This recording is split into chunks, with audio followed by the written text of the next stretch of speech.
据报道，中国当局摧毁了东突厥斯坦维吾尔的墓地，并改建了操场和停车场。人权组织说，中国摧毁了公墓和重要的历史古迹，以消除维吾尔人的所有痕迹。维吾尔族人的生死无法逃脱中国的迫害，但全世界对东突厥斯坦局势的关注还不够。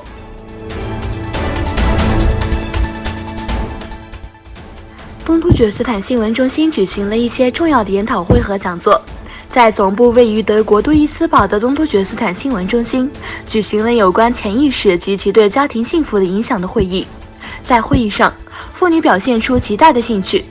家庭顾问阿斯亚·图尔堪讨论了孤儿的未来和东突厥斯坦问题。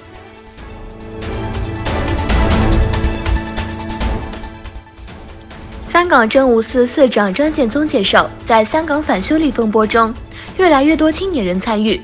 张建宗10日出席跨部门记者会时指出，自6月修例风波以来，2379名被捕人士中，有104人为16岁以下。截至10日凌晨5时，2379名被捕人士中，18岁以下有750人。张建宗对此表示震惊与痛心，并劝喻年轻人勿参与非法暴力行为。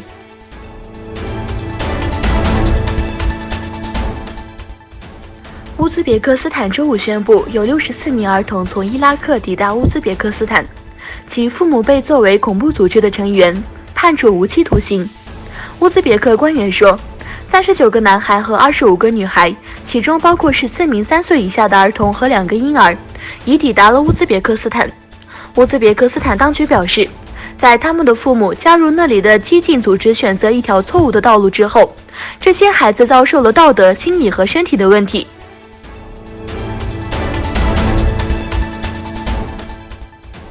五角大楼批准向沙特阿拉伯部署2架战机机队，2架爱国者导弹电池，1架空战机队和1架萨达防御系统。美国国防部五角大楼指出伊朗威胁，宣布将向沙特阿拉伯派出新的空中部队、爱国者电池和终端高空野战防御系统。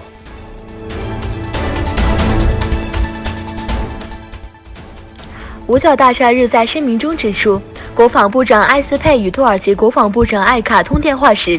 强烈建议土耳其停止在叙利亚东北部的行动，以便让国际社会可以在无法挽回之前找出缓和情势的共同方式。国防部长埃斯佩尔与参谋部长将军马克联合举行的记者会上表示，土耳其单方面干预叙利亚北部，而我们在这方面深感失望。这些操作危害我们盟友叙利亚民主力量，危及达以沙监狱的安全，并将进一步破坏该地区的稳定。